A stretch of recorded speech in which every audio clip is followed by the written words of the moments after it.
When you think of ancient Egyptian mythology, names like Ra, Osiris, and Isis instantly come to mind, the gods of the sun, the afterlife, and magic, whose stories have echoed through the ages. But what if I told you that these legendary figures are only the beginning? Beneath the surface of well-told tales lies an entire hidden world of strange, astonishing, and downright bizarre deities, each with powers so unique and unexpected they defy imagination. These lesser-known gods and goddesses were just as vital to the ancient Egyptians' understanding of the universe, weaving magic, mystery, and meaning into the fabric of daily life in ways that still captivate us today. Imagine a god who doesn't just bring dreams but actually manufactures them, or a deity whose laughter could literally shape the course of the Nile. Picture a goddess whose shadow held the power of prophecy, or a protective spirit who took the form of a dancing dwarf. These aren't characters from fantasy novels. They were worshipped, feared, and called upon by people who believed in a world where the divine touched everything, from the harvest in the fields to the thoughts in their dreams. Today, we're going to pull back the curtain on this extraordinary hidden pantheon, uncovering 25 of the most fascinating, unusual, and mind-bending gods you've probably never heard of. This journey isn't just about listing names and attributes. It's an invitation to explore the edges of human creativity and spirituality, to witness how an ancient civilization made sense of a complex and often unpredictable world through stories that still resonate with wonder. You'll meet gods of time, chaos, pleasure, and punishment, each with a role that highlights just how richly layered and inventive Egyptian mythology truly was. So settle in and open your mind, because by the end of this video, you'll see there's far more to Egypt's divine world than pyramids and pharaohs. You're about to discover a side of mythology that's weird, wonderful, and waiting to amaze you. And to begin our journey into this hidden pantheon, we must start not in the radiant sky or the depths of the underworld, but within the earth itself. Meet Aka, the two-headed lion god, a primordial earth deity whose very form reveals his profound and bizarre power. Unlike the singular, focused gods you might know, Aka was depicted as a double lion, or a lion with a head at each end of its body, often shown facing opposite directions. This wasn't just artistic flair, it was a direct representation of his incredible domain. One head constantly gazed east toward the rising sun and the promise of a new day, while the other perpetually watched the west, where the sun descended into the realm of the dead. This gave Aka a unique and terrifying perspective, the ability to see both the past and the future at the exact same moment, a living embodiment of the constant, cyclical nature of time itself. But his role was far more active than just observation. Aka was the sentinel of the sun's most perilous journey. The ancient Egyptians believed that each night the sun god Ra traveled through the treacherous, serpent-infested tunnels of the underworld in his solar bark to be reborn at dawn. Aka's crucial job was to guard the gateway between these two worlds, the liminal space where the sun entered and exited the earth. He was the guardian of the horizon, the literal crack between day and night. As Ra's bark approached this gateway at dusk, Aka would open the earth to safely admit it. He would then stand vigilant throughout the long night, his twin heads scanning for any demonic threats from the past or future that might seek to devour the sun and plunge the world into eternal darkness. When the danger had passed and dawn approached, Aka would once again open the gateway, allowing the rejuvenated sun to burst forth and begin a new day. His presence was a fundamental guarantee that the cosmic cycle would continue, making him one of the most essential yet often overlooked protectors of all creation. Yet for all his cosmic importance, Aka's duty was ultimately about maintaining boundaries, the safe passage between two defined states. What if a god existed whose power knew no such limits? A force not bound by the rules of reality, but one who defined them through sheer will. This brings us to one of the most fundamental and astonishing concepts in the entire Egyptian worldview, the god Heka. He wasn't just a god who used magic, he was the very personification of magic itself. His name literally translates to magic, and Egyptians believed that he was present at the moment of creation, a primordial force coexisting with the creator god. Heka was the energy that made divine speech effective, the power that turned a word into a world. Without him, even the most powerful deities would be impotent because he was the mechanism through which their will became reality. Every ritual, every spell, every amulet, and every healing charm was an invocation of Heka's power. He was the divine current flowing through the words of a priest, the intention behind a gesture, the potency in a carved symbol. The Egyptians saw the universe not as a collection of inert matter governed by fixed laws, but as a living, responsive entity that could be communed with and influenced through Heka. This wasn't about superstition, it was a sophisticated understanding of cosmic interconnection. A doctor healing a patient was channeling Heka to restore balance. A farmer chanting over his crops was using Heka to encourage growth. A protective spell on a tomb was activating Heka to create an invisible shield. His power was the glue holding the visible and invisible worlds together, a fundamental energy that sustained Maat, the cosmic order of truth and justice against the constant threat of chaos. This belief meant that magic was not a fringe practice but a daily, essential part of life, accessible to everyone from the pharaoh to the common laborer. Heka's power was often harnessed through the Hekau, the words of power. Egyptians believed that to know the true name of something was to have complete power over it, and this concept extended from subduing a demon to calming a storm. The most famous example is the myth of Isis tricking the aging sun god Ra into revealing his secret name, thus granting her immense power. This story perfectly illustrates the principle of Heka. Knowledge and speech, when charged with intention, could alter the very fabric of existence. Heka was the ultimate paradox, a god whose power was the foundation of all other powers, the unseen architect of reality operating in every whispered prayer and every sacred symbol. But if Heka represents the universal, impersonal flow of magical energy, our next deity demonstrates how that power could be focused into a very specific, very personal, and deeply paradoxical relationship. Journey with us now to the sacred, sun-scorched Valley of the Kings, the vast desert necropolis where Egypt's greatest pharaohs were laid to rest. This was a place of immense secrecy and sacredness, and its protection was entrusted to a goddess as dangerous and merciful as the landscape itself, Meretseger, whose name beautifully translates to "she who loves silence." She was not a distant cosmic force but a deeply local guardian, a deity whose entire domain was the towering limestone peak, the Great Peak, that loomed over the valley, watching over the tombs and the community of artisans who built them. Meretseger was most often depicted as a coiled cobra, ready to strike, or sometimes as a woman with the head of a serpent. The cobra, or urias, was a classic symbol of divine wrath and protection in Egypt, worn on the crown of the pharaoh to spit fire at his enemies. But Meretseger's role was far more intimate and nuanced. For the skilled craftsmen, scribes, and laborers of the workmen's village of Deir el-Medina, she was a constant, immediate presence. These men held the most sensitive secret of the state, the location and layout of the royal tombs filled with unimaginable treasure. Their work demanded absolute loyalty and purity. Meretseger was their ultimate warden and judge, a goddess who saw every action and knew every thought. Her bizarre and fearsome power lay in her dual nature. She was the embodiment of immediate, poetic justice. If a worker succumbed to greed and attempted to pilfer from a tomb, or if he broke a sacred oath, Meretseger's punishment was swift and terrifyingly precise. Stelae erected by the workers themselves tell of her wrath. She was believed to deliver a venomous snake bite or a sudden, blinding illness.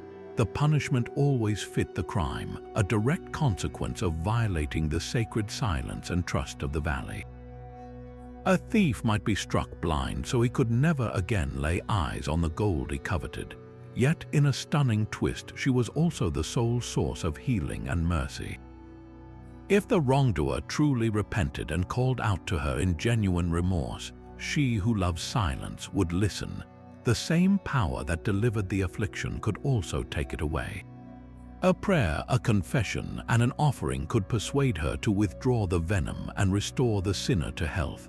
This created a direct, personal relationship with the divine based on actions and atonement.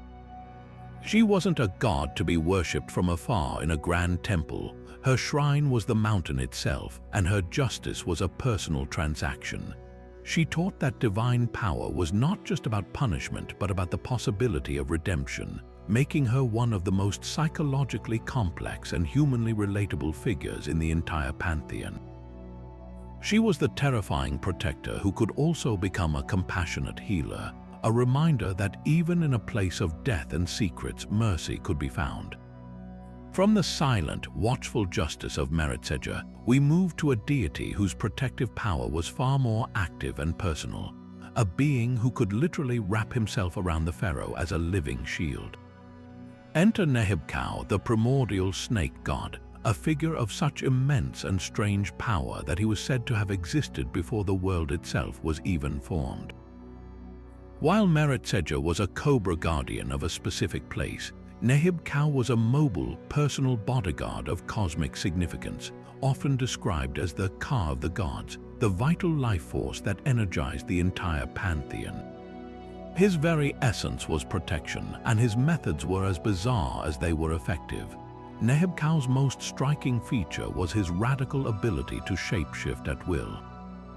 He was most commonly depicted as a serpent, but one with the astonishing capability of growing human legs and arms whenever he needed them. Imagine a massive, powerful cobra that could suddenly rise up, sprout human limbs to wield weapons or offer gifts, and then just as easily melt back into a coiled, limbless form. This shapeshifting wasn't just for show, it was a direct reflection of his role as a mediator between different states of being. He could navigate the human world and the serpentine underworld with equal ease, making him the perfect emissary and defender against threats from both realms. He was sometimes shown with two heads, further emphasizing his dual nature and his ability to see and confront danger from all directions at once. His primary duty was to serve as the personal protector of the sun god Ra, and by extension the pharaoh, who was seen as Ra's living embodiment on earth. During Ra's nightly journey through the underworld, Nehebkau would coil himself protectively around the solar bark, his body forming a barrier against the legions of chaos demons, particularly the archdemon Apophis, who sought to devour the sun and end all of creation. But his protection extended into the daylight world as well. He was a constant, vigilant presence beside the throne of the pharaoh, believed to encircle the ruler's neck and shoulders like a living, divine piece of jewelry, whispering protection against assassins, conspirators, and any evil that might be spoken in the royal court. This leads to his most ironic and fascinating power. Nehebkau, the great serpent, was the ultimate guardian against snake bites and venom. In a land where cobras and vipers were a common and deadly threat, people would invoke Nehebkau's name and carry amulets bearing his image to ward off attacks from his earthly counterparts. He was the master of all serpents, and his mere presence could command their venom to be inert. This power made him a god of healing as well, often invoked in spells to cure envenomations. It's a profound paradox. The most powerful snake in existence was the best defense against the dangers of ordinary snakes. He embodied the ancient Egyptian principle that the source of a problem could also be the source of its solution, that the most fearsome form of danger could, when properly appeased and understood, become the greatest form of protection. Nehebkau wasn't just a simple guardian, he was a complex symbol of tamed chaos, a force of nature that had been harnessed to defend the very order of the world. While Nehebkau's coiled form offered protection from physical dangers, our next goddess wielded a far more intimate and inescapable power, one that shaped the very essence of a person's being from the moment they drew their first breath. We now turn to the fertile, life-giving banks of the Nile, to a goddess who was as vital to the sustenance of the people as the annual flood itself, Renenutet, the formidable cobra goddess of the harvest. At first glance, her domain seems straightforward. She was an agricultural deity, invoked for bountiful crops and portrayed as a woman, a cobra, or a woman with the head of a cobra, often seen nursing the infant pharaoh, symbolizing her role as a nourisher. But to see her only as a harvest goddess is to miss her deepest, most astonishing function, a power that made her one of the most secretly influential figures in every Egyptian's life. Renenutet's connection to the harvest was profound. She was the divine force behind the growth of grain, the ripening of figs and grapes, and the abundance that kept the kingdom fed. Farmers prayed to her for a successful yield, and her presence was felt during the harvest festival, where offerings of the first fruits were made in her honor. She was often called the Lady of the Fertile Lands and She Who Rears, a nurturing, life-giving force. Yet, the ancient Egyptians saw a profound parallel between the fertility of the land and the destiny of a human life. Just as a seed contained the potential for a specific plant, a newborn child contained the potential for a specific destiny, and it was Renenutet who held the power to unlock that potential in its entirety. This is where her role becomes truly extraordinary. Renenutet was believed to be present at the birth of every single child. As the infant emerged into the world, she would lean close and whisper two crucial things into its ear: the child's true, secret name and its complete destiny. This was not a simple prediction of the future, it was an act of divine creation. In the Egyptian worldview, a name was not merely a label, it was a sonic encapsulation of a person's very soul, their core identity and power. To know your true name was to understand your purpose and your strength. Renenutet didn't just announce a name, she implanted it, weaving the child's fate into the fabric of their being with her magical whisper. She was, in effect, the goddess of fate itself. Her epithet, Renenutet, who shapes the destiny, says it all. Her whisper at birth set the course for an individual's entire life, their successes, their struggles, their profession, their character, and their ultimate end. This power connected her directly to another major goddess, Meskhenet, the personification of the birthing brick, who was also present at births and represented the concept of fate. Often, the two were seen as complementary forces working in tandem, Meskhenet providing the physical platform for birth and a generalized fate, while Renenutet delivered the precise, personalized details of that destiny through her sacred utterance. This belief highlights just how deeply magic and reality were intertwined for the ancient Egyptians. The same goddess who ensured the fields were full of grain also ensured that every person's life had a purpose and a path. Her power was a beautiful and terrifying form of magic, for it meant one's destiny was divinely ordained and unchangeable. Yet it was also a comfort, a promise that every life, from the pharaoh to the farmer, was part of a grand, intentional design. Renenutet's whisper was the first and most important sound a person ever heard, a sacred secret that would guide them, consciously or not, until the day they stood before the scales of judgment in the afterlife. She was the silent architect of every life story, her hiss not one of menace but of creation. From the gentle whisper of destiny that defined a life, we now shift to a figure whose touch was anything but gentle, a deity who embodied the intoxicating duality of pleasure and brutal punishment. Enter Shesmu, the complex and fearsome god of wine, oil, and perfume. At first, his domain sounds utterly delightful. He was the divine vintner, the master perfumer, the source of the fine wines that graced royal feasts and the precious unguents used in temple rituals and embalming. His name was invoked during celebrations, and he was credited with providing the wine of the gods, a divine nectar that brought joy, celebration, and sacred communion. In many depictions, he appears as a stout, respectable man overseeing the winepress, a seemingly benevolent figure of abundance and craftsmanship. But this civilized facade hid a monstrous, terrifying reality. Shesmu possessed a dark and violently unpredictable nature, capable of shifting in an instant from a generous provider to a wrathful executioner. When his anger was provoked, he would transform into a ferocious lion-headed demon, a figure of pure, unbridled fury.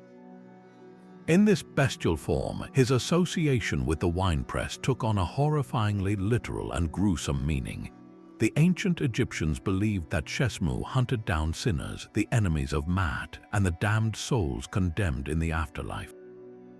He would capture them and, in a grotesque parody of his winemaking duty, force them into his press. There, he would not squeeze grapes, but instead would squeeze their heads, crushing them to extract their blood and brains as if they were mere fruit, creating a macabre wine of the wicked to be offered to the gods and the righteous dead. This bizarre power made him a uniquely feared figure in the Egyptian afterlife. While other demonic executioners might use knives or fire, Shesmu's method was intimately tied to his primary, peaceful function, making his vengeance feel all the more poetic and cruel. He was the ultimate embodiment of a principle the Egyptians understood well, that the same thing which gives life can also take it away. Wine could bring joyous intoxication or maddening, violent rage. Perfume could anoint a living king or preserve a corpse for eternity. Shesmu governed these potent transformations, holding the power to bless and to curse in equal measure. He was a stark reminder that even within the gifts of the gods, there often lay a sharp and deadly edge, a capacity for violence that was as much a part of the natural order as the gift of abundance itself. And in stark contrast to the brutal, crushing justice of Shesmu, we find a deity whose terrifying appearance was dedicated to an entirely different purpose, the protection of one of life's most vulnerable moments. Meet Taweret, the hippopotamus goddess of childbirth and motherhood, a divine figure who stands as one of the most striking paradoxes in all of mythology. She presents a truly bizarre and fearsome visage, the heavy, powerful body of a pregnant hippopotamus, the massive jaws and teeth of a crocodile, the limbs of a lioness, and a pendulous human belly swollen with child.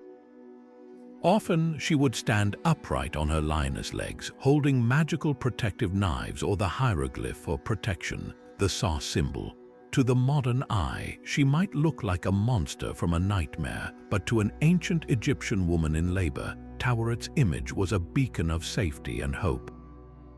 Her power was rooted directly in this unsettling combination of features. The ancient Egyptians observed that the hippopotamus was one of the most aggressively protective mothers in the natural world. A mother hippo would fearlessly charge any threat to her calf, be it a crocodile or a human, with devastating force.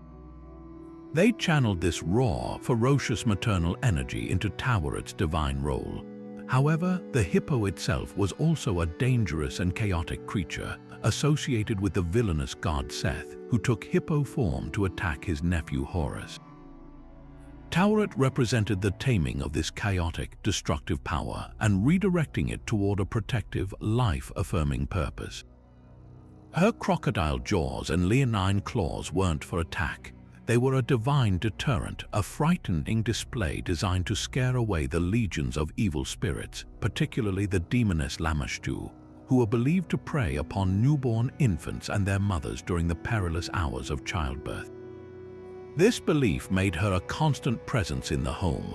Women would keep amulets and statues of Taweret in their bedrooms, and during labor, they would be surrounded by wands and knives carved from hippopotamus ivory, all inscribed with her image.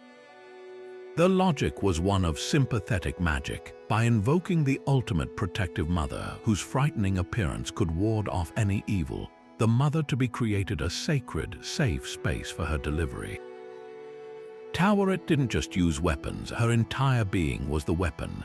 Her gaping jaws were thought to swallow malevolent forces, her sharp claws could shred them, and her imposing stature would simply block their path. She was a living, breathing fortress of maternal fury. Yet, for all her fearsome power, Taweret was also deeply compassionate, a nurturing figure often shown with a full breast ready to nurse. She was the embodiment of a fundamental truth understood by all parents, that the fiercest protectiveness is born from the deepest love. Her bizarre form was a perfect metaphor for the duality of motherhood itself: incredible softness and immense strength, boundless love, and a willingness to become truly terrifying when a loved one is threatened. She wasn't a gentle, demure goddess. She was a fighter, a guardian who used every tool at her disposal, no matter how frightening, to ensure that new life had a fighting chance to enter the world safely. In a civilization where childbirth was one of the greatest dangers a woman could face, Taweret monstrous appearance was the most beautiful sight imaginable. From the protective, nurturing ferocity of Taweret, we now move to a deity whose power was not about defense, but about aggressive forward motion, clearing a path where none seemed to exist. This brings us to Wepwat, the enigmatic opener of the ways, a wolf-headed god whose very essence was movement and transition. Often confused with Anubis due to his similar canine appearance, Wepwat was a distinct and ancient force, one of the earliest gods of Upper Egypt. While Anubis was the guardian of the dead and the embalming process, Wepwat's role was far more active and interventionist. His bizarre power was not to guide or protect, but to literally break through barriers, both in the mortal world and the spiritual realm, creating a clear and safe passage for others to follow. His primary domain was the battlefield, where he served as the divine standard-bearer for the Egyptian army. Before a pharaoh led his troops into combat, priests would carry standards topped with an image of Wepwat at the very head of the marching columns. He wasn't just a mascot for good luck. His presence was believed to actively project his power ahead of the army. His name, Wepwat, translates directly to opener of the ways, and this is exactly what he did. He could supposedly dissolve physical obstructions, scattering enemy formations, causing fortress walls to become scalable, or even parting dense vegetation to reveal hidden paths. His power ensured that the army would never be lost, ambushed, or halted, granting them an unstoppable momentum that often led to victory. He was the divine personification of the blitzkrieg, the initial, shocking breakthrough that decided the fate of a battle before it had even truly begun. But his incredible ability to open paths extended far beyond the tactical maneuvers of warfare. Wepwat held a crucial, perhaps even more important, role in the afterlife. Just as he cleared the way for armies, he did the same for the soul of the deceased on its most perilous journey through the underworld. The ancient Egyptian funerary texts, like the Book of the Dead, describe the Juwat as a terrifying landscape filled with lakes of fire, gates guarded by demonic beings, and endless deserts where a soul could be lost for eternity. The deceased needed a guide who could not just lead them, but actively force a passage through these metaphysical obstacles. This was Wepwat's sacred duty. He would run ahead of the sun god Ra's bark or precede the soul of the dead, using his power to subdue the demons and malevolent spirits that blocked the path. He would open the sealed gates of the underworld's various districts, not by picking a lock, but by commanding them to yield through his divine authority. He cleared the ways of spiritual debris and confusion, ensuring a straight and navigable road to the Hall of Judgment. In this context, his wolf form is deeply significant. The wolf is a creature known for its relentless tracking ability, its persistence in the hunt, and its skill in finding a way through the wildest, most trackless terrain. Wepwat embodied these traits on a cosmic scale, sniffing out the correct path through the chaos of the afterlife where a human soul would see only a bewildering maze. He was the scout for eternity, the divine pathfinder whose power made the impossible journey possible, ensuring that every righteous soul could reach its final destination and stand before the scales of Osiris. While Wepwat's power was to aggressively clear a physical or spiritual path, our next goddess represents a far more precise and terrifying form of divine intervention, one that delivered justice with a single, swift, and gruesomely specific strike. Enter Maftet, the fierce feline goddess of justice and execution, a primordial deity whose very name struck fear into the hearts of evildoers. In the earliest periods of Egyptian history, long before the more famous lioness goddess Sekhmet emerged, Maftit was the primary enforcer of Maat, the cosmic order.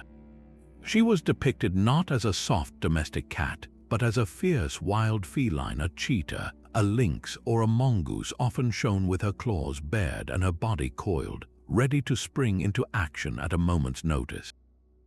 Her most common symbol was even a climbing pole topped with a severed head, a chillingly direct reference to her primary and most bizarre method of dispensing justice. Maftit's unique and fearsome power was her role as the divine executioner.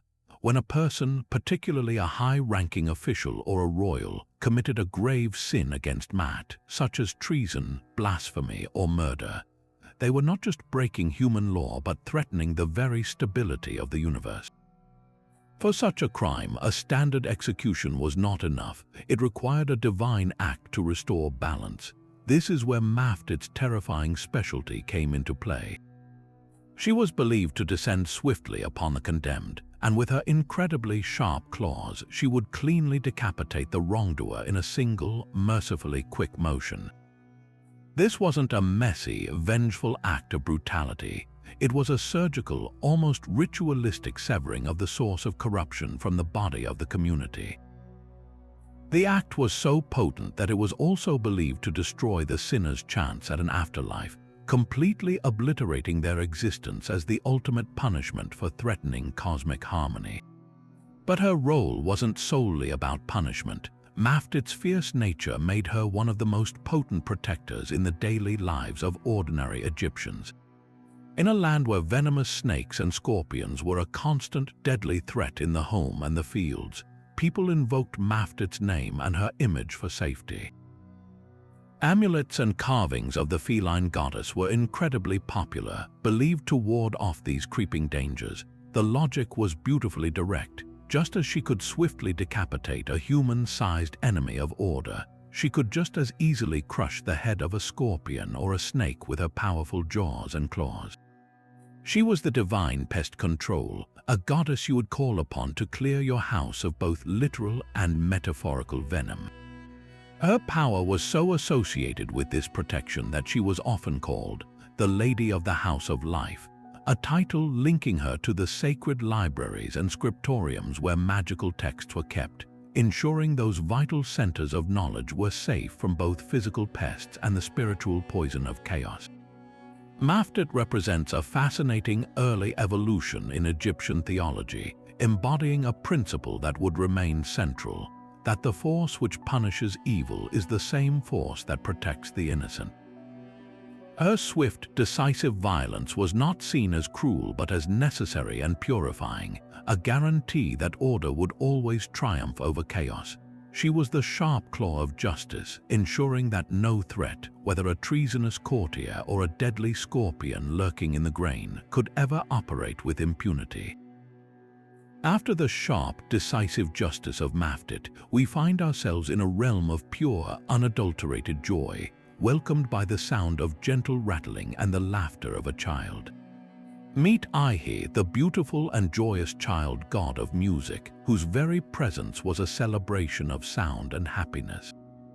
The son of the great goddess Hathor, the deity of love, beauty, and music, and the solar god Horus the Elder, Ihi was often depicted as a naked, young boy with a side lock of youth, holding a sistrum, the sacred rattle, and often seen sucking his finger in a gesture of divine infancy.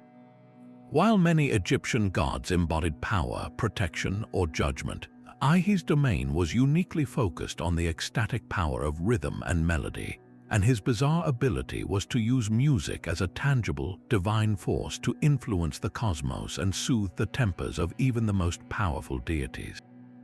Ihi's primary instrument and the source of his greatest power was the sistrum.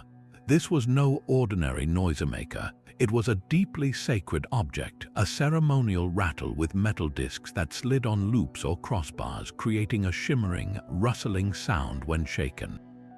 In the hands of a priestess, the sistrum was believed to embody the very sound of creation itself, the rustling of the reeds in the primordial marsh from which life first emerged.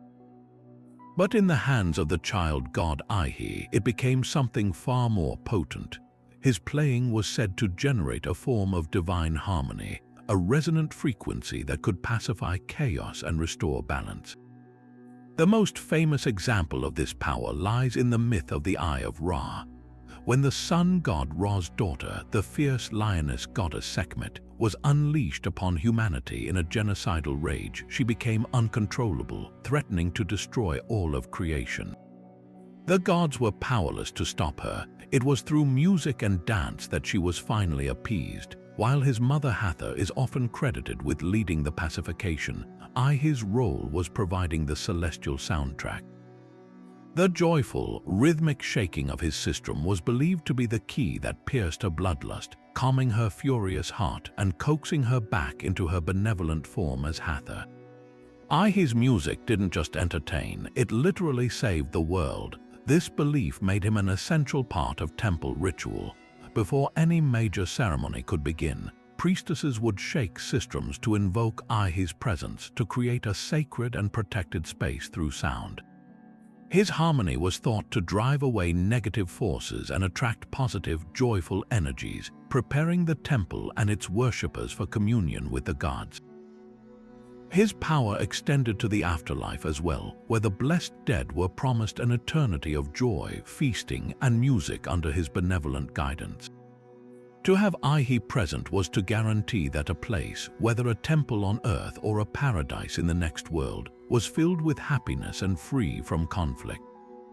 He represented the ancient Egyptian understanding that music was not merely an art form but a fundamental, structuring force of the universe, as necessary for maintaining cosmic order as Maat itself. Through the innocent, joyful play of a child god, the entire pantheon could find peace and remember the beauty of creation. While the innocent music of Ihi could soothe the hearts of gods, our next journey takes us into the silent, sacred space of the embalmer's tent, where purity was not a feeling but a physical, essential process for eternal life. Here we meet Khebetchit, the serpent goddess of purification, a deity whose strange and vital role was to provide the most fundamental element for the journey to the afterlife: pure, cooling water. As the daughter of the jackal god Anubis, the master of mummification, Khebetchit was born into the very business of death, but her power was uniquely focused on the concept of cleansing and renewal. She was almost always depicted as a slender, graceful serpent, often slithering alongside her father or hovering over the mummification ritual, not as a threat but as a gentle, life-giving presence. Her bizarre and deeply specialized power was activated during the most gruesome and sacred part of the mummification process, the removal and treatment of the internal organs. After the embalmers carefully extracted the lungs, liver, stomach, and intestines, these organs had to be meticulously cleaned and dehydrated before they could be placed into the canopic jars for safekeeping. This is where Khebetchit's divine intervention was absolutely crucial. It was believed that she would manifest as a liquid offering, providing celestial, pure water from the primordial depths of the Nun, the chaotic waters that existed before creation, to ritually wash these organs. This was no ordinary water. It was divinely charged, possessing the magical property to not just clean away physical impurities, but to eradicate any spiritual corruption or sin that might cling to the deceased, ensuring they were morally and physically spotless before the gods. But her role extended far beyond the embalming table. The ancient Egyptians viewed the soul's journey through the underworld as an arduous, dehydrating trek through blazing deserts and past lakes of fire. The soul risked spiritual decay, a thirst that could lead to a second, final death, long before it ever reached the Hall of Judgment. Khebetchit served as the divine aqueduct for the dead. She was often called upon in funerary spells to provide cool water for the weary, traveling soul, to refresh and revitalize it, preserving its integrity until it reached its destination. In this capacity, she wasn't just cleaning a body. she was continuously hydrating a spirit, maintaining its very essence against the withering forces of the Duat. This makes Khebetchit one of the most empathetic and necessary figures in the entire funerary pantheon. While her father Anubis oversaw the mechanics of preservation and her grandfather Osiris awaited the soul for final judgment, Khebetchit attended to the soul's immediate, visceral needs. She offered a moment of cool relief in an otherwise terrifying journey, a gentle touch in a process dominated by knives and bandages. Her power was subtle yet profound, turning the simple, life-sustaining act of drinking water into a sacred ritual of purification that bridged the gap between the end of life and the beginning of eternity. She ensured that when a soul finally stood before the scales, it was not parched and diminished, but whole, pure, and truly ready to make its case for immortality.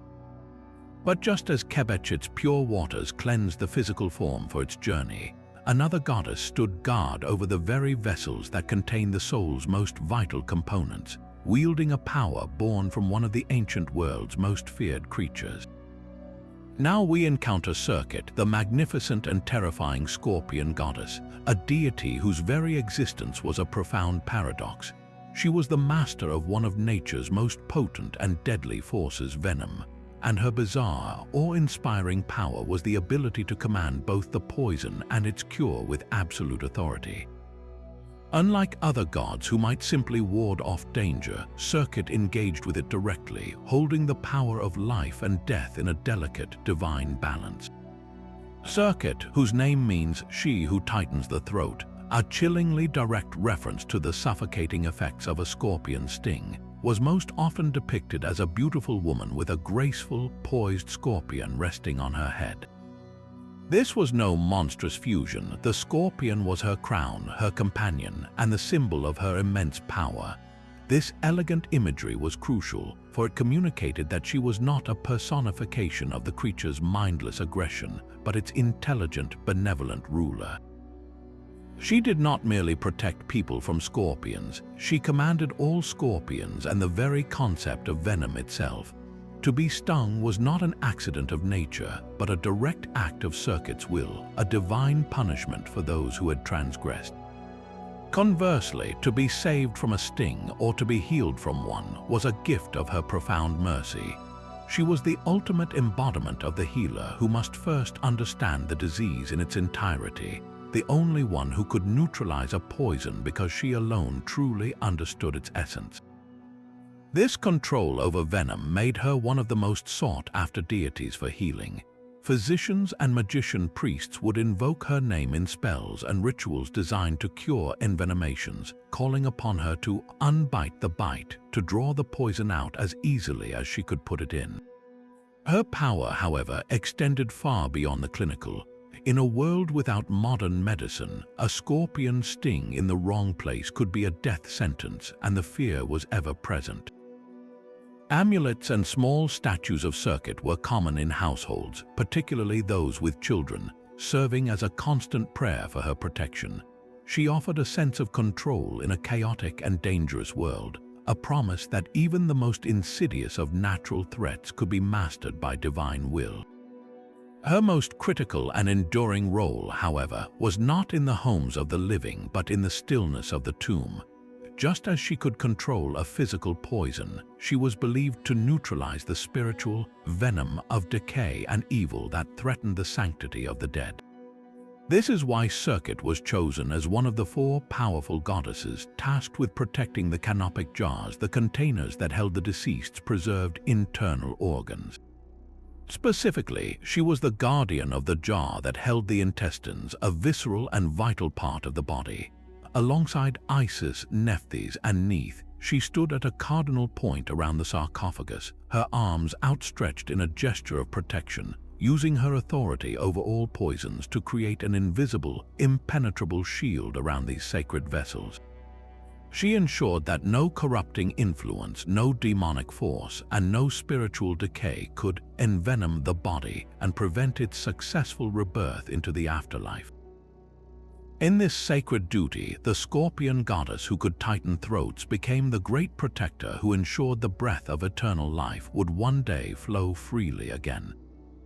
And while Serket's power neutralized the venomous threats from within, Egypt's safety also depended on divine guardians who stood watch at the very edges of the known world, confronting dangers of a far more earthly kind.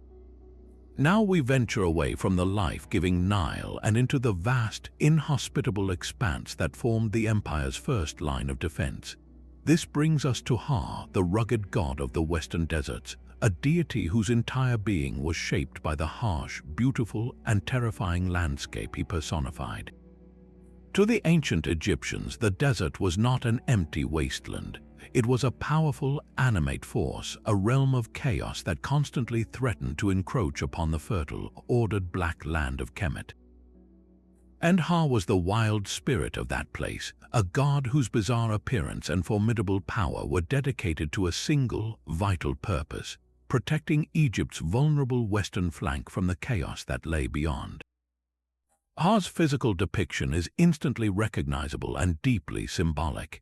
He is always shown as a robust, powerful man, often in a striding pose that suggests constant vigilance and motion. But it is the emblem on his head that truly defines him. Resting upon his brow is a unique hieroglyphic sign, a rectangle topped with 3 sharp inverted V's.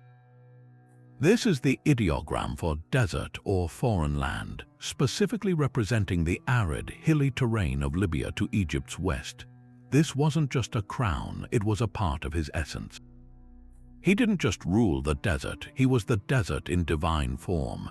In some portrayals, he even holds this same emblem in his hand, like a scepter of sovereignty over the sands. Occasionally, he is shown holding a serpent, further emphasizing his mastery over the chaotic and dangerous creatures of this barren realm. His entire iconography communicates a simple, powerful message. This is the god who knows every dune, every wadi, and every hidden path in the treacherous land he calls home. His power was not one of creation or magic in the traditional sense, but of immense territorial authority. Ra was the divine warden of the border. His primary role was to act as a living, spiritual bulwark against the Libyan tribes and other Western invaders who periodically threatened the Delta region. The Egyptians believed that Ra would physically manifest the perils of the desert against their enemies. He could summon punishing sandstorms to blind and disorient advancing armies, causing them to lose their way and perish of thirst. He could make the very ground seem to shift under their feet, opening hidden fissures or causing dunes to collapse upon them. He was the genius loci, the protective spirit of the place who would rally the desert itself to defend its territory and, by extension, Egypt. For Egyptian troops heading out on campaigns, an invocation to Ra was essential. They were asking the master of the landscape for safe passage and for his fury to be directed only at their foes. Conversely, for any Libyan force foolish enough to invade, they weren't just facing Pharaoh's army, they were incurring the wrath of the desert god himself. This role earned him a fascinating and unique place in royal symbolism. Pharaohs, who were seen as the living embodiments of order triumphing over chaos, were often described as treading underfoot the enemies of Egypt. In countless pieces of art, we see the king in this classic pose, his foot firmly planted on the chest or head of a conquered foreign chieftain. And standing right beside the pharaoh in these scenes of domination is frequently none other than Ra, the god of the western deserts. His presence there is a powerful statement. It signifies that the king's victory is not his alone. It is achieved with the full endorsement and active assistance of the very force that represents the conquered land.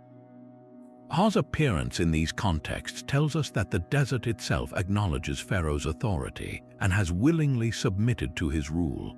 The god who could make the desert swallow an army could also make it bow to its rightful lord. In this way, Ra's power was the ultimate expression of controlled chaos, a fearsome, wild force that had been harnessed and directed to serve as the guardian of Egypt's sacred order. Yet where Ra represented the harsh, protective nature of the western desert, the eastern desert held a completely different, though equally vital, divine energy, one not of defense but of glorious daily transformation. This brings us to Iabit, the elegant and enigmatic goddess of the East, a deity whose strange and intimate power was essential for the most important event in the Egyptian cosmos, the rebirth of the sun.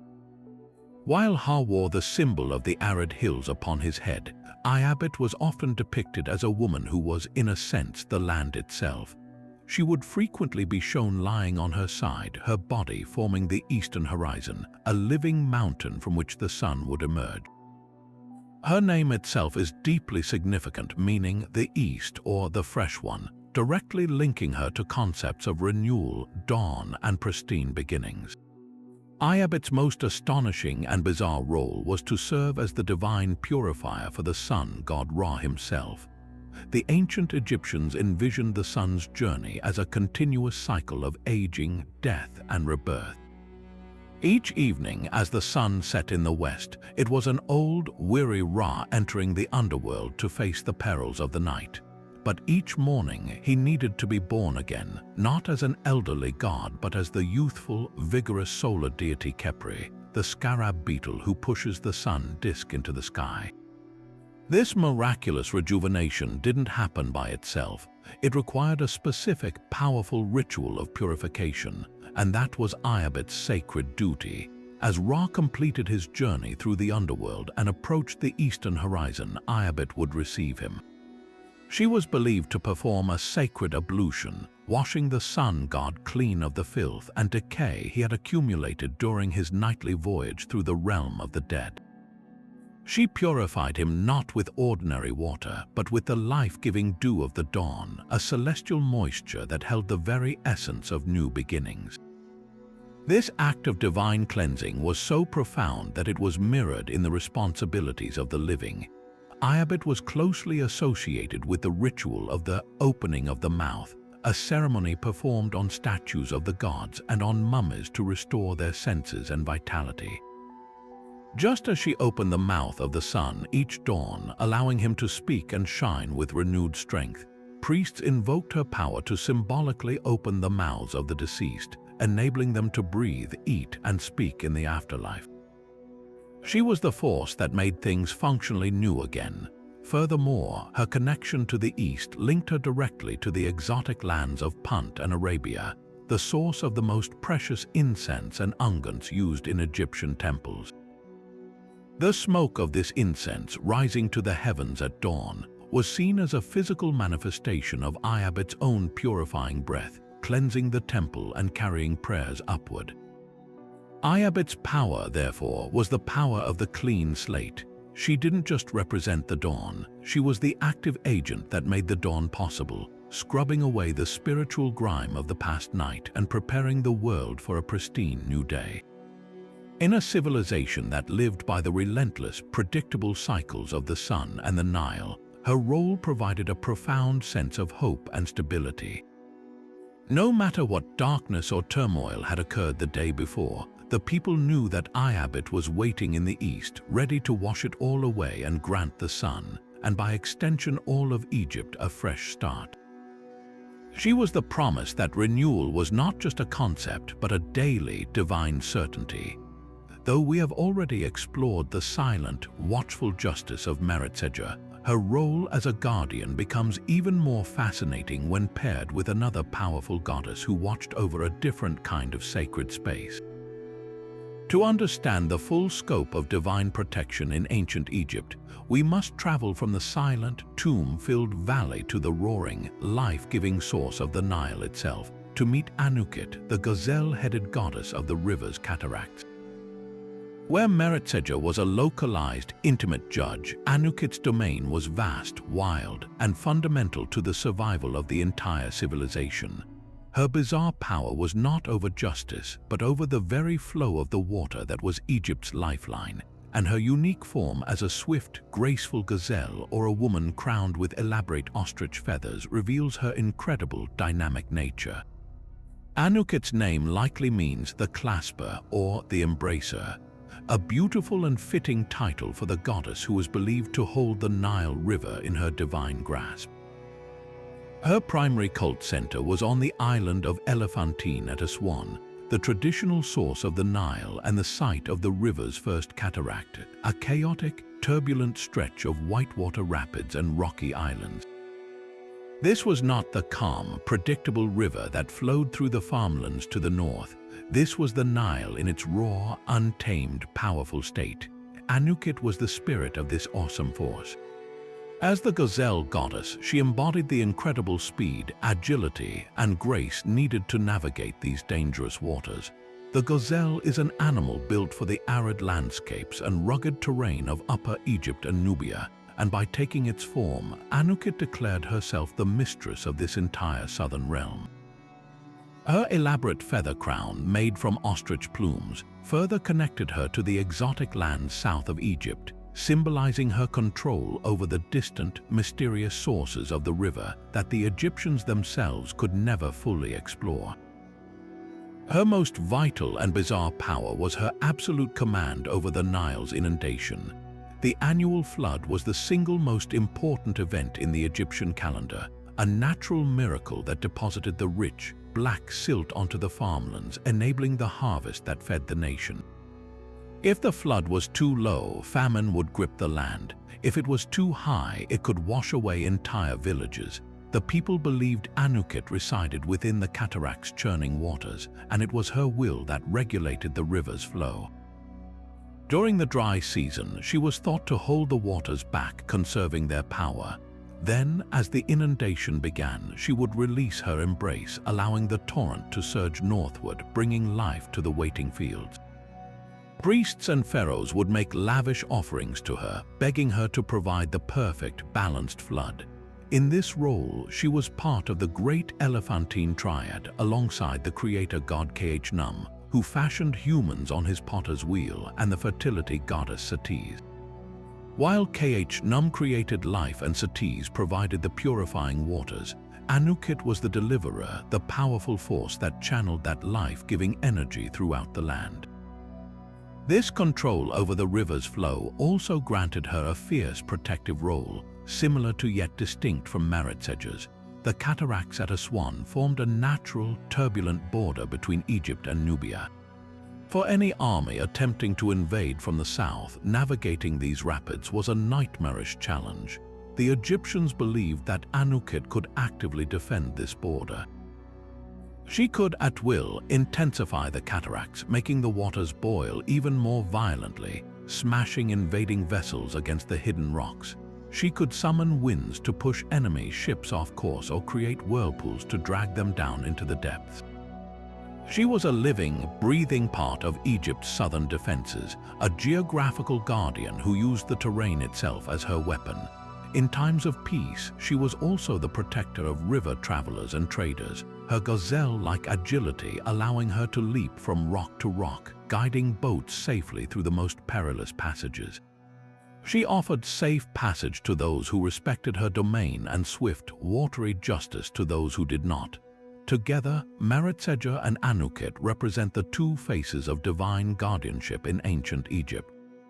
One presided over a man-made place of death and secrets, enforcing a silent, personal code of moral law. The other presided over a natural, life-giving force, enforcing the physical laws of the river and the border. Meretseger's power was introspective and psychological, concerned with the purity of the human heart. Anukit's power was external and physical, concerned with the vitality of the land and the security of the nation. One was the guardian of the end of life, ensuring a proper transition to the afterlife. The other was the guardian of the beginning of life, ensuring the water needed for existence itself. Their combined domains show us that the Egyptians saw the divine not as a distant, singular force, but as a network of specialized powers, each attending to a critical aspect of their world, from the deepest valley of the dead to the furthest, wildest source of the river of life.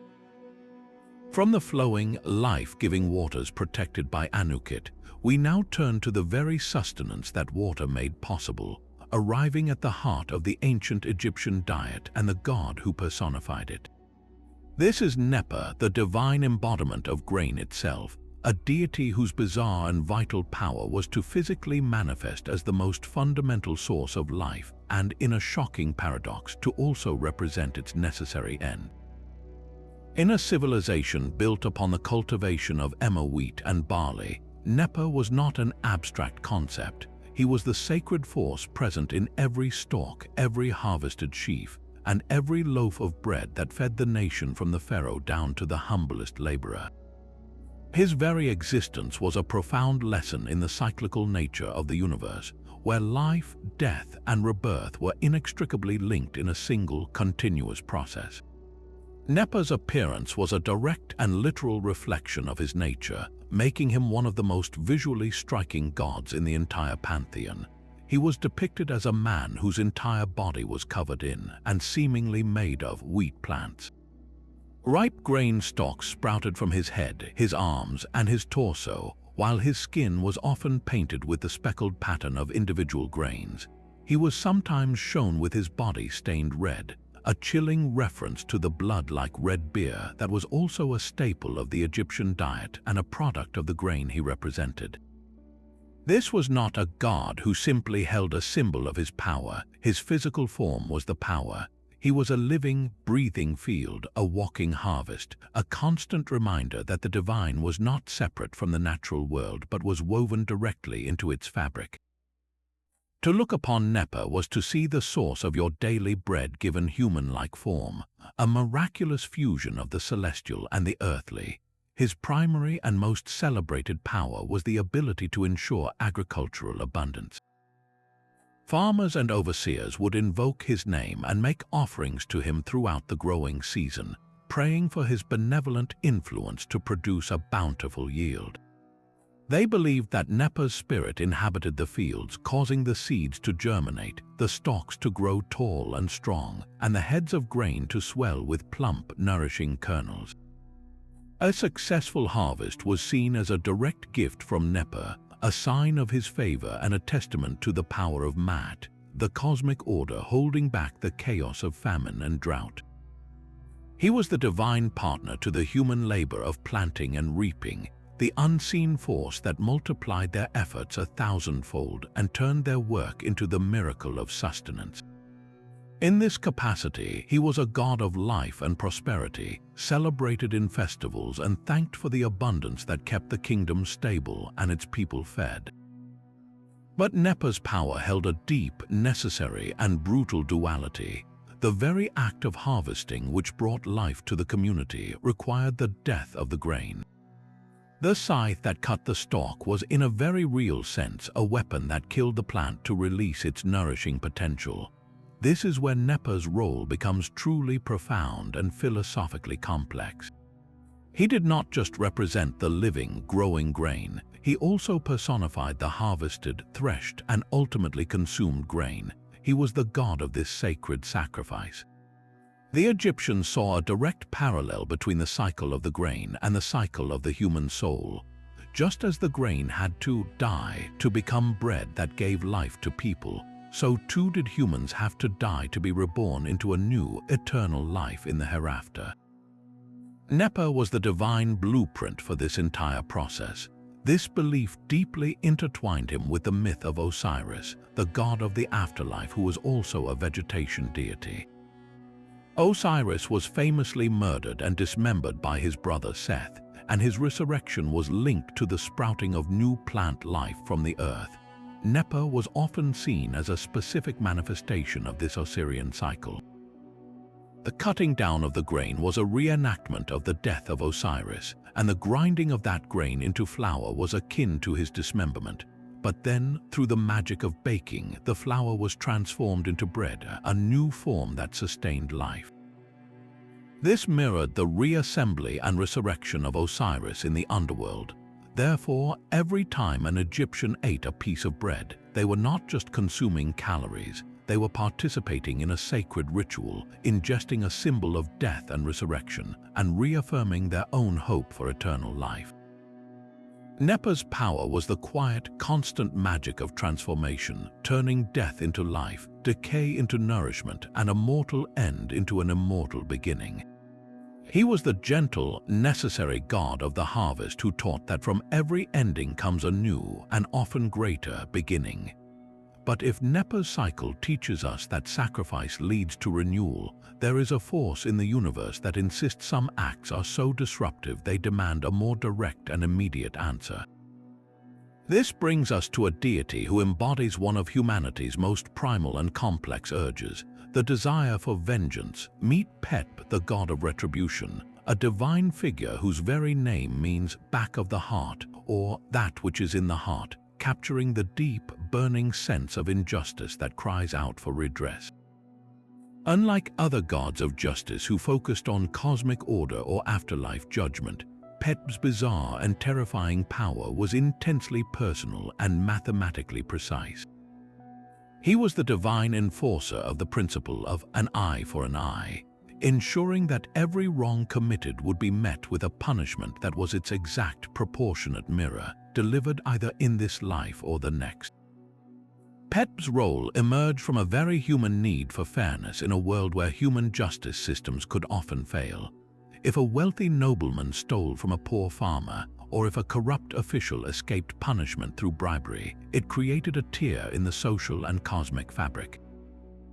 The victim's only recourse might be to cry out to the gods, and Pet was the specific deity who would answer that cry. He was not a bloodthirsty monster, he was the personification of balance. His power was to restore equilibrium by ensuring the scales were tipped back to level, that the harm caused was returned to its originator. This was cosmic justice in its purest form, not random wrath, but a calculated, inevitable Chinese letter of negative energy. The ancient Egyptians believed that an unpunished crime was a form of chaos, a debt owed to the universe. Pet was the divine debt collector, settling accounts with chilling accuracy. His methods of delivery were as varied as the crimes themselves, and this is where his power becomes truly fascinating. Pet could work through seemingly random, mundane events, weaving his retribution into the fabric of daily life. A merchant who cheated his customers might not be struck by lightning. Instead, Pet might ensure that the man's own son grows up to be swindled in an identical manner, forcing the father to experience the same powerlessness he inflicted on others. A liar who destroyed a reputation with false gossip might find themselves the subject of an even more damaging and humiliating rumor, one that spreads like wildfire through the community. The punishment wasn't just about pain, it was about understanding. Pet's justice was designed to teach the wrongdoer the true impact of their actions by making them live through the mirror image of their own crime.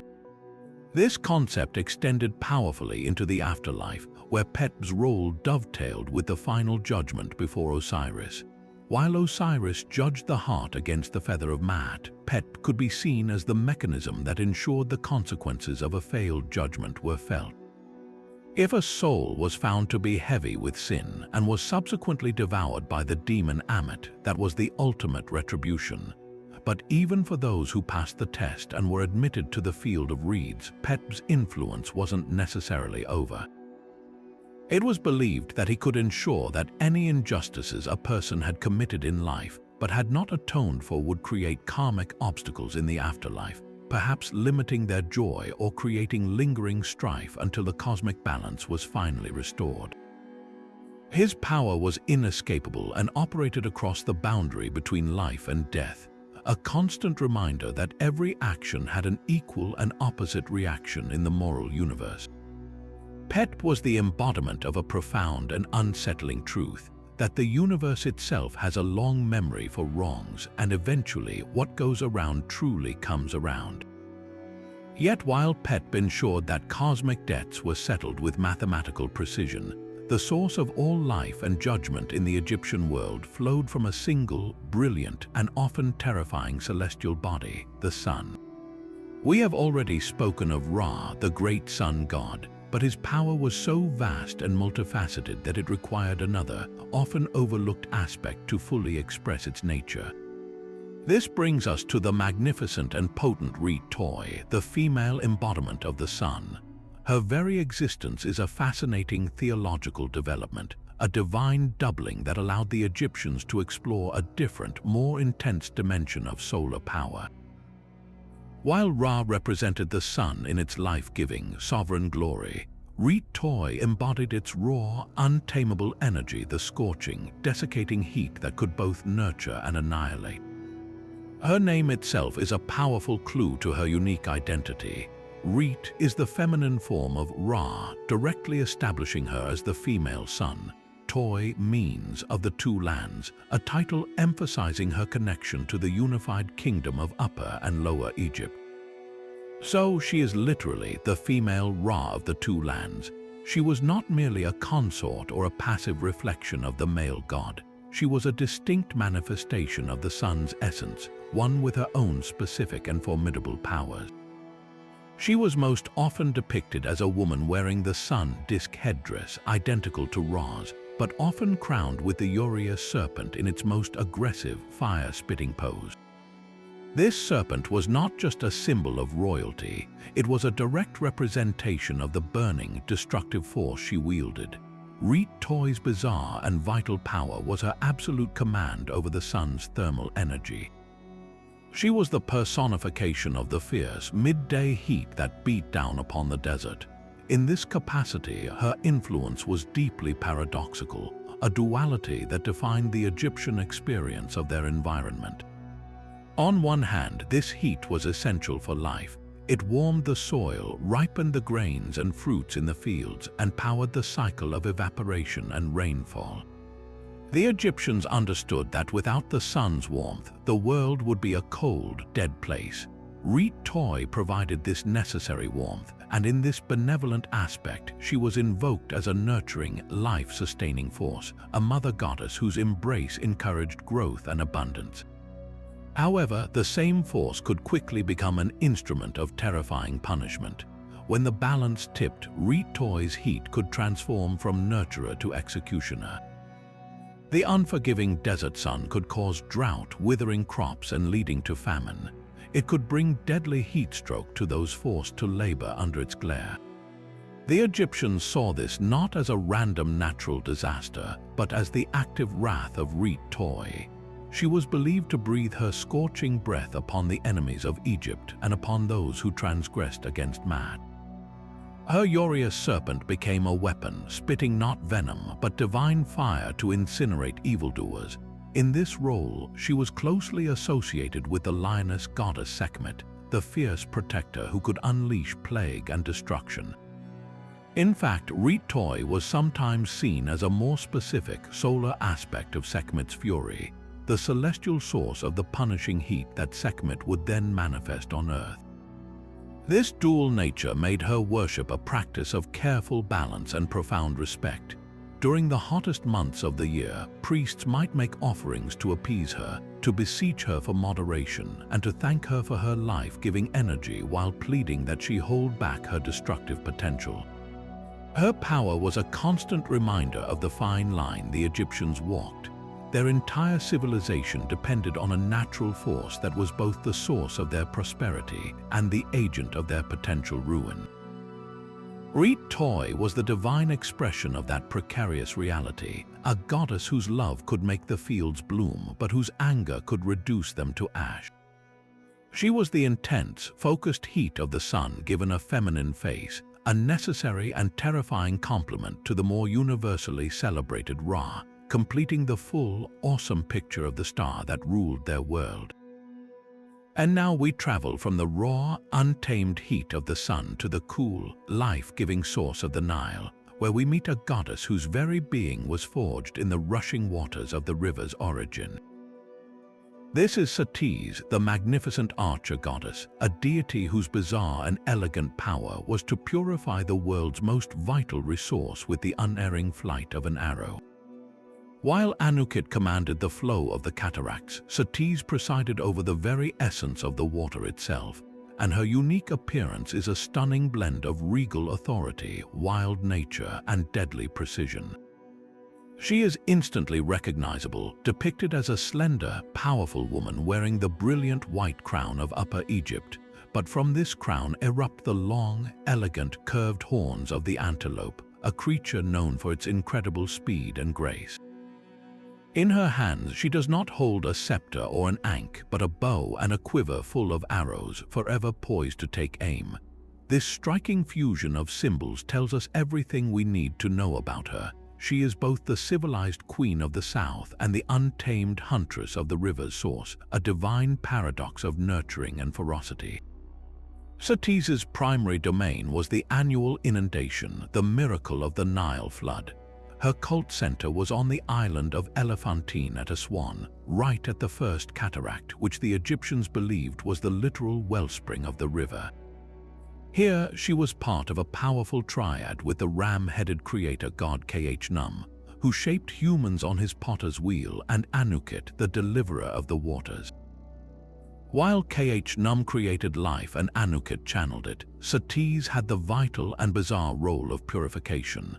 The Egyptians were acutely aware that for all its life-giving properties, water could also carry disease and impurity. They believed that as the floodwaters first surged forth from the chaotic, churning cataracts, they were raw and potentially dangerous. It was Satis's sacred duty to cleanse this torrent, to make it safe and holy for the land it was about to bless. And her method for doing this was unlike any other god's. She would stand upon the riverbank or in the prow of a divine bark and fire her arrows directly into the oncoming flood. Each arrow was not a weapon of destruction, but one of consecration. As the arrow pierced the water, it was believed to release a wave of purifying energy, instantly cleansing the water of any spiritual corruption or physical contaminant, transforming the wild, chaotic torrent into a sacred, life-bearing river. She didn't just filter the water, she sanctified it with a hunter's precision, turning each arrow into a divine instrument of grace. This incredible power to purify made her an essential goddess in rituals for both the living and the dead. Water used in temple ceremonies was first offered to Satis, asking for her blessing to make it holy enough to wash the statues of the gods, but her role extended far beyond the symbolic. In a very practical sense, every Egyptian who drank from the Nile, bathed in it, or irrigated their field with it was benefiting from Satis's ongoing work. She was the divine safety protocol for an entire civilization, the unseen force ensuring that their single source of water would nurture them and not harm them. This connects her directly to another of her important roles as a goddess of fertility and, by extension, of love. The pure, fertile waters she provided were what made the land and its people fruitful. In this capacity, she was sometimes linked to the star Sirius, whose heliacal rising just before the annual flood marked the beginning of the new year and the promise of renewal. Her arrows, then, were not just purifying the water, they were piercing the darkness of the dry season to herald a new cycle of life and growth. Yet the bow in her hands was not solely a tool of benevolence. Satis was also a formidable and feared protector of Egypt's southern border. The antelope horns on her crown directly linked her to the rapid, agile creatures of the Nubian deserts to the south, and by wearing them, she declared her sovereignty over that entire region. Her aim was as deadly against human enemies as it was precise against spiritual impurities. The Egyptians believed that Satis would personally defend the frontier from Nubian incursions. She was the divine archer on the ramparts, whose arrows could strike an invading chieftain dead from a mile away, or scatter an entire fleet of enemy boats attempting to navigate her cataracts. She could make the very air around the border shimmer with a protective energy, causing invaders to lose their way and succumb to the heat.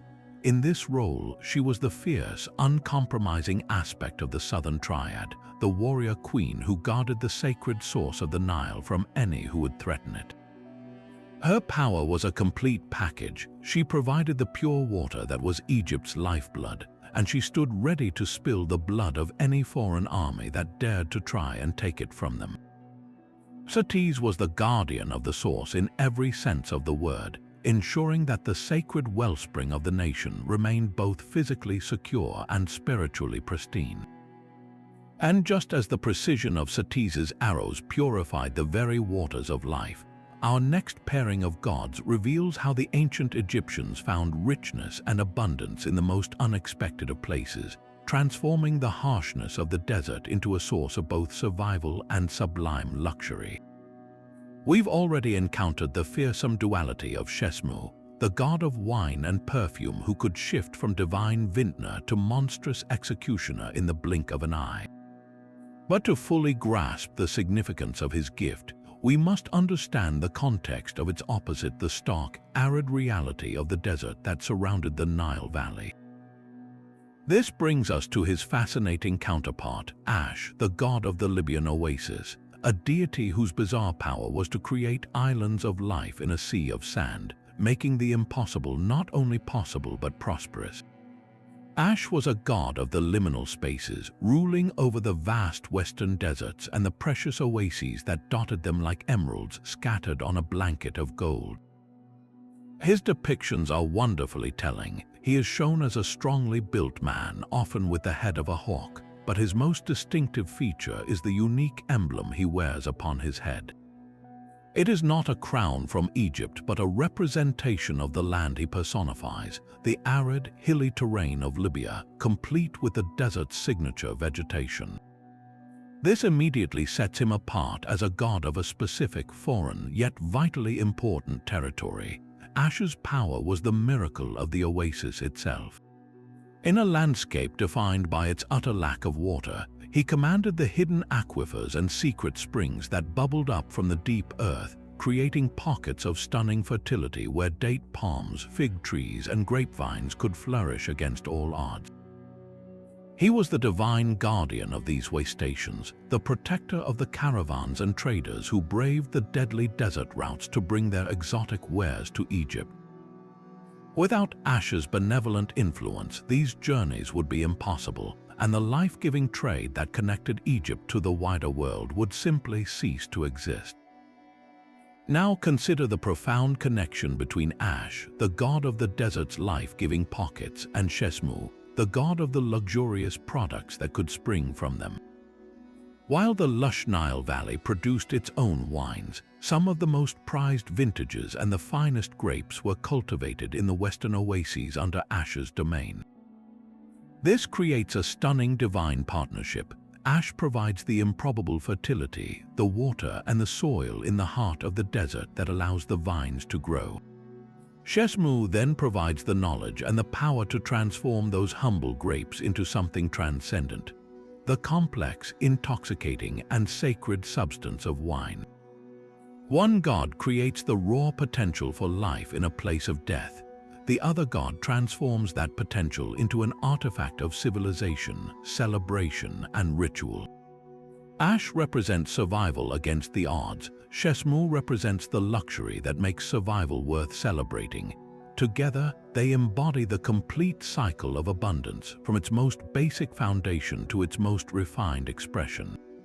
Ash's power is the power of stark, essential sustenance, the water that prevents a traveler from dying of thirst, the dates that provide energy, the shade that offers respite from the killing sun. Shesmu's power is the power of transformation and excess, taking that same life-giving water and fruit, and through the intricate processes of crushing, fermentation, and distillation, turning it into a product that alters consciousness, facilitates communion with the gods, and serves as the final, sacred unguent for the dead. One god is the anchor of necessity, the other is the sail of ecstasy. This partnership highlights the Egyptian genius for finding divine interconnectedness in everything. They saw that the wine at a pharaoh's table did not appear by magic. Its story began with a god making the desert bloom and ended with another god presiding over the press. The luxury of the palace was inextricably linked to the harshness of the desert, and both were governed by deities with complementary, bizarre powers over the very essence of fertility and transformation. After exploring gods who commanded the sun, the river, and the very concept of justice, we now travel back to the absolute beginning of everything, to the moment before time itself, to meet the god who was the foundation of the world in the most literal sense possible. This is Taitnan, whose name beautifully translates to the rising land or the exalted earth, the primordial god of the first ground that ever was. While other deities governed forces or places, Taitnan's bizarre and monumental power was far more fundamental.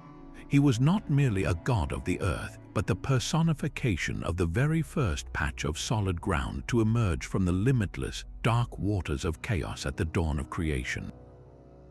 He was the physical embodiment of that miraculous event, the divine spark of solidity in a universe of liquid nothingness. The ancient Egyptians envisioned the beginning as a vast, dark, and featureless ocean called the Nun, a silent, eternal realm of potential that held all things but had given form to none. Then, through an act of divine will, a single mound of fertile, black earth miraculously rose from these endless waters. This was not a random event. It was the first act of creation, the establishment of a fixed point in the void, a platform upon which all subsequent life and gods could stand. This mound was Taitnan. He was the genesis of the world as a concept, the initial point of separation between order and chaos, land and water, something and nothing. His emergence was the universe's first breath, the initial pulse of existence that made everything else possible. To worship Taitnan was to acknowledge the very ground beneath one's feet as a sacred, living miracle. His visual representation is a powerful fusion of human and geological forms. He is typically depicted as a man with a bearded face, often colored green to symbolize the lush vegetation and fertility that sprang from his soil. But crowning his head is not a typical headdress. It is a pair of ram's horns, sometimes entwined with a mighty cobra and topped by a sun disk. This complex crown tells his entire story. The ram horns connect him to creator gods like Khnum. The sun disk links him to the solar deity who first shone upon his surface, and the cobra represents the potent, chthonic energy coiled within the earth itself. He is sometimes shown carrying the scepter of power and the ankh of life, but his greatest symbol is the land he embodies. Taitnan's primary power was one of benevolent, creative fertility. As the fertile mound, he was the source of all plant life, minerals, and precious stones that would ever exist. The Egyptians believed that this generative power was not a past event but an ongoing process. Taitnan continuously provided the nourishing richness of the soil that fed the entire nation. He was the father of all gods, not in a genealogical sense, but as the foundational platform from which the entire pantheon and all of creation sprung. In temple rituals, priests would make offerings to him to ensure the continued fertility of the land, acknowledging that the black soil of Egypt was a direct extension of his primordial, life-giving body. However, this gentle, generative power had a terrifying and volatile flip side, revealing his truly dual nature. The same earth that provided stability and sustenance was also capable of unimaginable violence. When angered or disturbed by human impiety or the forces of chaos, Taitnan could unleash his second, fearsome power, the ability to cause earthquakes. The Egyptians understood that the ground was not inert. It was a living, breathing entity, and Taitnan was its soul. His rage would manifest as the ground shaking, splitting open, and swallowing the unjust. This was not a random natural disaster. It was the conscious, angry tremor of the world's very foundation, a divine rejection of the corruption that stood upon it.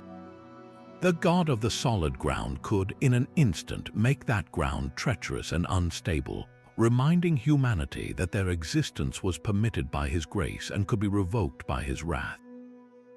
He was the ultimate representation of the planet's power, both its nurturing, maternal embrace and its awesome, paternal capacity for world-shattering rebuke. Yet even as Taitnan provided the raw, fertile soil from which all life could spring, that life required a divine force to guide its growth, to ensure it did not sprawl in wild chaos but rose upward in perfect, ordered harmony. This vital role belonged to one of the most enigmatic and ancient gods in the entire pantheon, Weneg, the plant god. His name, which remains mysterious in its full meaning, evokes a sense of enduring strength and fibrous growth like the sturdy stalk of a papyrus plant. While other gods like Osiris and Renenutet were tied to the harvest and fertility, Weneg's bizarre and highly specialized power operated on a far more fundamental, even cellular level. He was not just a god who made plants grow, he was the divine embodiment of the principle that they must grow correctly, in strict accordance with the laws of Maat, the cosmic order. His power was the silent, invisible director of the botanical world, ensuring every root, stem, and leaf followed its preordained perfect pattern. Weneg's visual representation is as unique as his function. He is most often depicted as a man, but his most striking feature is the curious standard he holds or the emblem that appears above his head. It shows a long, vertical stalk, likely a papyrus plant or a scepter, flanked by two facing falcons perched atop an unknown, curved object. This enigmatic symbol is thought to represent his authority over the dual, balanced forces of nature. Perhaps the interplay between the nourishing sun above and the sustaining earth below, or the harmony between Upper and Lower Egypt, both of which relied on the orderly growth of crops. He is a god of symmetry and structure, his very iconography reflecting the precise, balanced growth he was charged with overseeing. He wasn't a flamboyant or fearsome deity. His power was quiet, meticulous, and absolutely essential for the functioning of the natural world. His bizarre and vital role was to act as the cosmic regulator for all vegetation. The ancient Egyptians observed that plants didn't just grow randomly. A papyrus seed always produced a papyrus plant, not a palm tree. A grain of wheat yielded more wheat. This consistency and predictability was to them not a simple law of biology but a divine miracle, evidence of Maat in action. They believed that without a guiding force, the natural world would descend into chaos. Vines would strangle trees, thorns would overwhelm flowers, and crops would fail to fruit. Weneg was that guiding force. He was the divine gardener who whispered the blueprint of growth into every single seed, ensuring it unfurled into its intended form. His power coursed through the xylem and phloem of every plant, a celestial current directing the flow of nutrients and the angle of leaves toward the sun, commanding roots to dig deep for water, and orchestrating the precise moment for a bud to blossom. He was the reason the ecosystem operated not as a savage jungle, but as a harmonious, interconnected garden.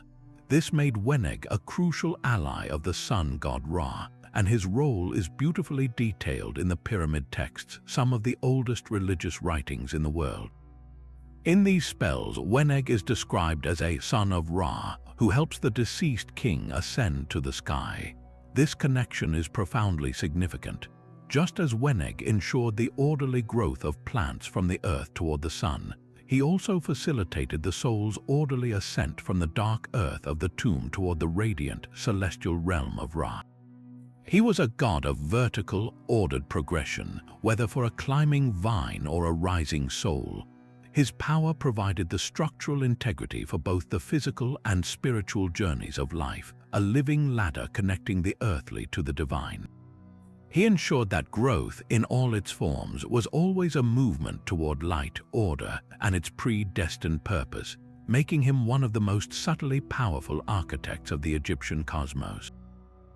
But for all the order and harmony maintained by gods like Weneg and Taitnan, the ancient Egyptians were acutely aware that the universe was also home to forces of pure, untamable chaos. And perhaps no deity embodied this terrifying external threat more completely than Yam, the god of the sea. His very presence in the Egyptian pantheon is a fascinating anomaly, as he was a foreign god adopted from the Levantine cultures of Canaan and Ugarit. This adoption reveals a profound truth about the Egyptian worldview. They recognized that the most formidable dangers could come from beyond their borders, and to name a threat was the first step toward having power over it. Yam was the personification of the Mediterranean Sea, a vast, unpredictable, and violently chaotic body of water that stood in stark contrast to their own life-giving, predictable Nile. Yam's appearance was designed to inspire primal fear, a visual representation of the sea's monstrous nature. He was not depicted as a humanoid figure like most Egyptian gods, but as a colossal, coiling sea serpent, a twisting leviathan whose scaled body could churn the entire ocean into a frothing maelstrom. His form was all sinuous muscle and impenetrable scale, a creature of the abyss without a single human feature to suggest reason or mercy. Sometimes, to emphasize his foreignness and his tyrannical power, he was shown as a harsh, imposing man holding a mace and shield, but even in this form, his aura was one of violent, tempestuous energy. He was the opposite of the ordered, measured world of the Black Land. He was the roaring, formless chaos of the Great Green, as the Egyptians called the Mediterranean, a force that respected no boundaries and obeyed no laws. His bizarre and terrifying power was absolute command over the sea and all its destructive potential. While the Nile inundation was a predictable, life-giving event, Yam's storms were random acts of divine aggression. He could summon hurricanes that could swamp the fleets of Egyptian traders and warships, dragging them and their crews down into a lightless, crushing depth. He could hurl tidal waves against the northern delta coast, threatening to swallow entire villages and salinate the precious farmland with his bitter, undrinkable water. His roar was the thunder of the storm, and his breath was the howling gale. For a civilization that built its identity on predictability and order, Yam was the ultimate antagonist, a god whose only language was violence and whose only purpose seemed to be the unraveling of Mat itself. This brings us to his most famous myth, a story that highlights his incredible power and his role as a worthy challenger to the Egyptian pantheon. In a tale known from fragments and later sources, Yam grows so arrogant from his own strength that he sends messengers to the assembly of the gods. These emissaries, perhaps themselves personified waves or sea monsters, deliver an unimaginable ultimatum. The sea god demands that the elderly chief god, El, hand over his divine children to become Yam's slaves. This is not a request, it is a declaration of war from chaos against order. The assembled gods are so terrified of Yam's power that they bow their heads in cowardly silence, unable to muster a response. The situation seems hopeless until the young, fierce storm god Baal rises to challenge him, but in the Egyptian context, this role is often taken by the god Seth. The ensuing battle is a cataclysm of primordial forces. Yam unleashes his full fury, surrounding his opponent with tidal forces and monstrous sea creatures. But through cunning and immense strength, the champion god eventually defeats the Chaos Serpent, establishing a fragile victory for order. This myth was not just an exciting story, it was a crucial theological concept. It explained the very real danger of the sea while also affirming that even the most terrifying external chaos could be defeated by the combined will and power of the forces of Mat. Yam's power was immense, but it was not invincible, a vital lesson for a people who lived in the constant shadow of the unpredictable and who needed to believe that their world, however precariously, would always hold. Yet for all the cosmic scope of Yam's chaotic seas and Weneg's ordered growth, the most profound moment of destiny for an ancient Egyptian occurred not on a grand mythical scale, but in the intimate, hushed space of the birthing chamber. And there, presiding over this most vulnerable of human transitions, was a goddess whose form was as humble as her power was absolute, Meskhenet, the birth brick goddess. In a pantheon filled with animal-headed deities and radiant cosmic beings, Meskhenet presents one of the most strikingly bizarre and tangible images. She is depicted not as a woman or a beast, but as a simple, rectangular mud brick, the very same brick upon which Egyptian women squatted to deliver their babies, topped with a human head, often crowned with the cow's horns and sun disk of her mother, the goddess Hathor. This was not an abstract symbol, it was a direct physical representation of her role. She was the divine platform of birth itself, the sacred object that literally supported new life as it entered the world, and her power was activated the moment a mother knelt upon the earthly version of her form. But Meskhenet's role extended far beyond the physical act of delivery. Her most astonishing and fearsome power was her authority to decree the destiny of every single soul at the precise moment of their birth.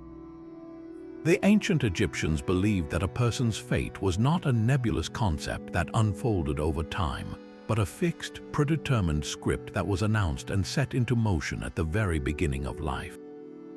As the newborn emerged and drew its first breath, Meskhenet would lean in and speak their future into existence. She would declare the baby's lifespan, their station in life, their career, their successes, and their ultimate manner of death.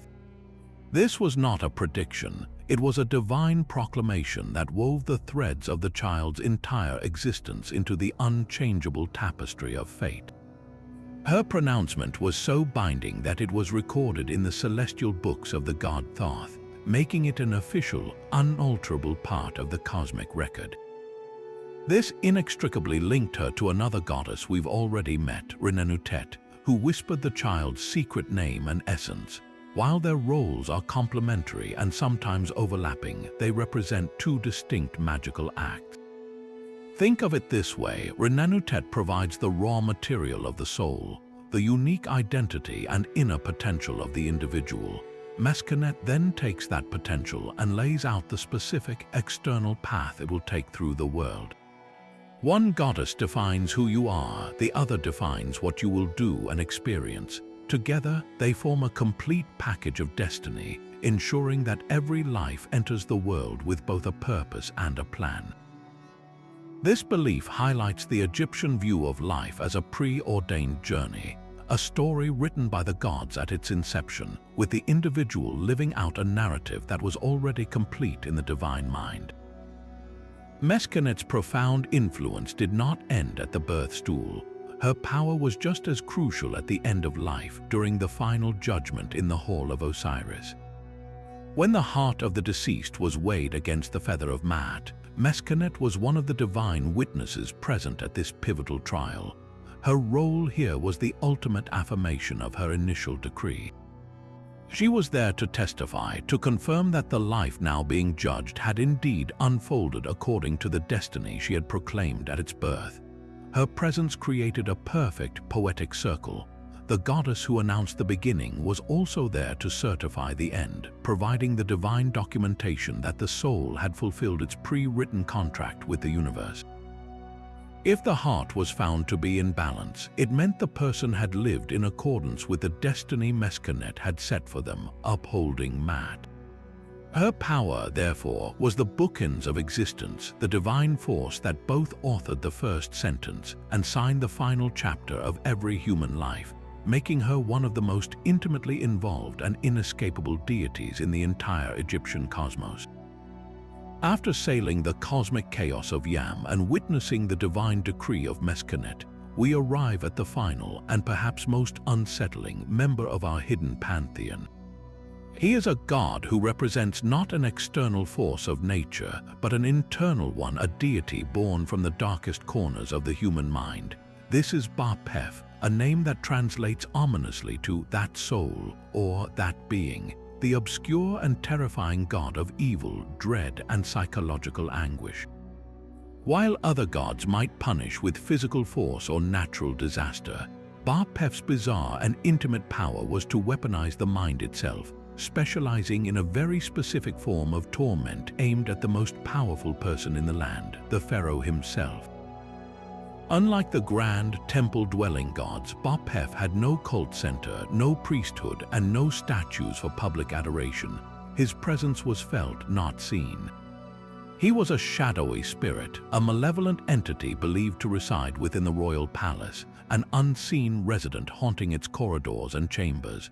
His very existence is a profound paradox within the Egyptian worldview, which was so dedicated to Maat or cosmic order. Why would they acknowledge and even give a name to a god whose sole purpose was to spread chaos and suffering? The answer lies in a sophisticated understanding of the human condition. The Egyptians recognized that evil and mental anguish were not just external threats from demons or foreign enemies, but could also be an internal affliction, a spiritual disease that could strike even the god-king on earth. Ba-Pef was the personification of that affliction. His primary targets were always the royal family, making his influence a matter of national security. A pharaoh paralyzed by fear or indecision, a queen plagued by nightmares, a crown prince suffering from a sudden, inexplicable melancholy. These were not just personal tragedies but potential crises for the entire state. The pharaoh was the linchpin holding Maat together.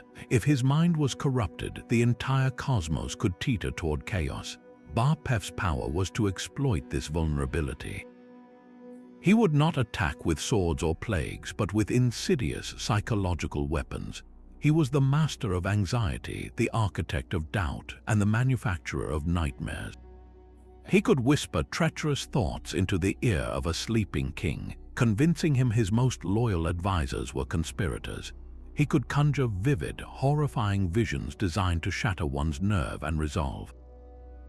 His specialty was inflicting a deep spiritual pain, a feeling of existential dread and loneliness that could make a ruler feel utterly isolated and powerless despite being surrounded by immense wealth and power. This made protection from Ba-Pef a paramount concern for the royal court.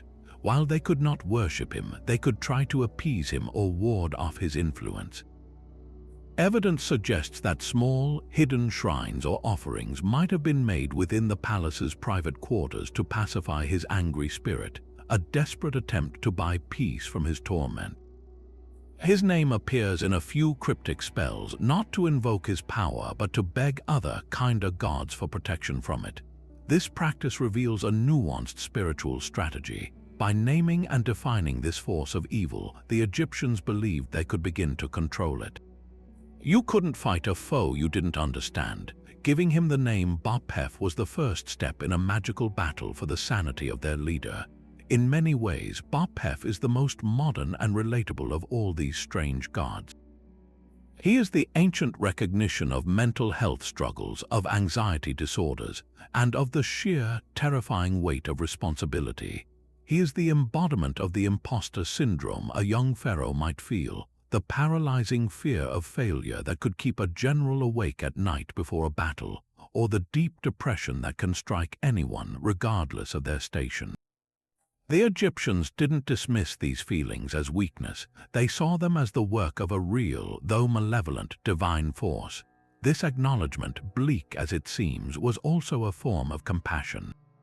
It meant that suffering was not the victim's fault, but the attack of an external spirit that could potentially be countered with divine help. Ba-Pef completes our journey by showing us that the ancient Egyptians' exploration of the divine was utterly comprehensive. They had gods for the sun and the soil, for justice and for wine, for birth and for destiny. And with Ba-Pef, they had a god for the darkest storms within the human soul, proving that their mythology left no experience, no matter how terrifying, unexplained. And so our journey through the hidden corners of the Egyptian pantheon comes to a close. From Acre, the two-headed lion who guarded the sun's passage between worlds, to Ba-Pef, the shadowy spirit of royal anxiety who preyed upon the pharaoh's mind, we have met 25 deities whose powers are as astonishing as they are diverse. We have witnessed Heka, the very force of magic that underpinned reality itself, Merit Sejer, the cobra goddess who delivered poetic, personal justice from her mountain peak, and Rinnenutet, whose whisper at birth set the unchangeable course of an entire human life. We have encountered the protective ferocity of Taweret at the birth stool, the purifying arrows of Satis at the Nile source, and the terrifying, transformative winepress of Shesmu in the afterlife. Each one of these gods and goddesses reveals a different facet of how the ancient Egyptians understood their universe, not as a simple place governed by a few famous names, but as an incredibly complex, interconnected web of divine forces where every aspect of existence, from the harvest in the field to the thought in your head, had a deity overseeing its delicate balance. This astonishing pantheon shows us that Egyptian spirituality was far richer, more nuanced, and more inventive than the stories of Osiris, Isis, and Horus alone can convey. These lesser-known figures were not minor footnotes, they were essential. They managed the thresholds, the transitions, and the paradoxes of life. They governed the moments too specific for the major gods, yet too vital to be left to chance. Acre managed the liminal space between day and night.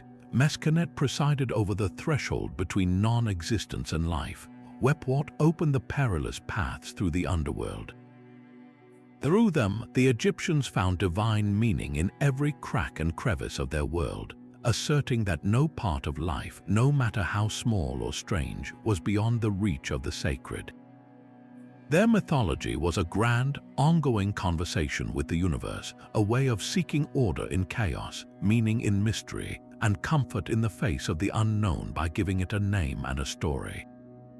This incredible depth is what makes ancient Egypt endlessly fascinating.